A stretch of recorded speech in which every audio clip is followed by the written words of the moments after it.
Magandang araw sa iyo.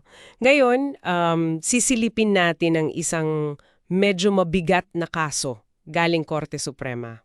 Ito yung GR No. 230904, People of the Philippines versus XXX. Oo, mabigat talaga ito Kasi ang involved dito isang stepfather, tapos 6 na kaso ang hinarap niya. Grabe. 6, tama, at hindi biro yung mga paratang, no? Merong 2 bilang ng panggagahasa, yung rape by carnal knowledge, tapos isang rape by sexual assault.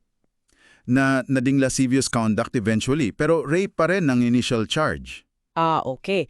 Tapos 2 pang acts of lasciviousness at saka paglabag dun sa RA 9262, yung anti-VAWC law.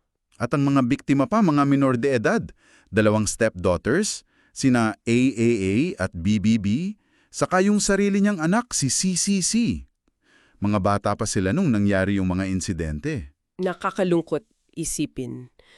Ano ba yung pinaka-importante dito sa kaso na to na dapat nating bantayan? Alam mo ang mahalaga dito, pinapakita kung paano pinapahalagahan ng batas natin yung salaysay ng mga batang biktima.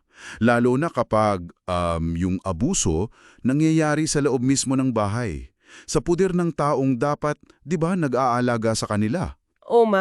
Sige, simulan natin sa kwento kay AA muna tayo, yung isang stepdaughter. Paano raw nagsimula? Ayon sa testimonya niya, unang beses daw siyang ginahasa noong Agosto 14, 2002. Mga 14 years old siya noon. Ang trigger pa raw, narinig niyang hinihingi siya ng stepfather niya sa nanay niya para asawahin. Grabe. Grabe naman yun. Tapos ginamitan daw siya ng puwersa. Oo, at tinakot pa na papatay daw yung nanay niya kapag nagsalita siya. Tapos hindi lang isang beses yun, may follow-up pa. Agosto 21, 2002 ulit. 2 beses agad. Tapos may iba pang insidente after noon? Meron pa, pagdating ng 2006, mga 4 na taon ang lumipas. May insidente na isinalaysay ni AAA na ipinasok daw ng akusado yung daliri nito sa ari niya. Tapos kinabukasan, hinipuan naman daw siya sa dibdib. Sunod-sunod na naman. Grabe yung trauma siguro niyan. Talaga. Tapos may isa pang stepdaughter, si BBB, nagpapatutua rin siya. Hinipuan din daw siya sa hita at dibdib nung gabi, bago yung isa pang matinding insidente. Ano yung matinding insidente na yun? Ito yung gabi ng Agosto 5, 2006. Lasing daw yung stepfather, tapos biglang nagwala. Tinawag daw silang mga demonyo. Tapos eto na, hinabol sila ng samurai. Samurai? Talaga? Oo, samurai. At hindi lang yung 2 stepdaughters ang nagsabi niyan, pati yung mismong anak ng akusado, si CCC, kinumpirma niya yung paghahabol gamit ang samurai. So, 3 bata ang nagsasabi ng parehong kwento tungkol doon. Exactly. At importante ring idagdag, nag-stipulate or nag-agree yung prosecution at depensa sa medical findings na may healed hymenal lacerations, si AA. Kumbaga may physical evidence din. Okay. Ngayon, sa panig naman ng akusado, ano yung depensa niya sa lahat ng ito? Ayun, ang linya niya, denial. Itinanggi niya lahat. Sabi niya, imposible daw yung mga rape noong 22 kasi nagtatrabaho daw siya noon sa Puerto Galera. Alibi, kumbaga. Alibay? Tapos? Tapos, ang alegasyong pa niya, gawa-gawa lang daw yung mga kaso. Kasi raw may away sila nung kinakasama niya, yung nanay ng mga bata tungkol daw sa pera. Parang ganti lang daw. Kinwestiyon din niya yung kredibilidad ng mga testimonya ng mga bata. So, denial, alibi, tapos sinisisi pa yung motibo ng nagsampa ng kaso. Pero paano to tinanggak ng mga korte? Yung RTC at CA? Alam mo, parehong korte yung Regional Trial Court at Court of Appeals, hindi sila naniwala sa depensa niya. Pareho nilang napatunayang guilty yung akusado. Talaga? Kahit may alibay siya? Oo, mas pinaniwalaan nila yung mga testimonya ng mga biktima. Sabi nila mas consistent, mas detalyado, mas kapani-paniwala yung salaysay ng mga bata kumpara sa pagtanggi lang ng akusado. Yung CA, may mga binago lang ng konti sa parusa at danyos, pero guilty pa rin. Okay, so umakyat ito sa Korte Suprema. Ano na ang final verdict? At ano yung mga um, mahalagang aral o doktrina na lumabas dito? Ito yung importante para sa ating mga tagapakinig, no? Tama. Kinatigan ng Korte Suprema yung hatol na guilty. At dito, talagang inilatag nila yung mga importanteng legal doctrines. Una, pinagtibay nila na yung testimonya ng isang batang biktima, lalo na sa kasong rape, kahit siya lang mag-isa, sapat na para mahatulan ng akusado. Kahit walang corroborating witness. Oo, as long as yung testimonya niya ay prangka, detalyado, consistent, at kapani-paniwala sa kabuhuan. Hindi raw kasi expected na mag-imbento ang isang bata ng ganoong klaseng detalye ng pang-aabuso, lalo na kung kahihiya-hiya. Makes sense. Ano pa? Pangalama, at napaka-importante nito, yung konsepto ng moral ascendancy.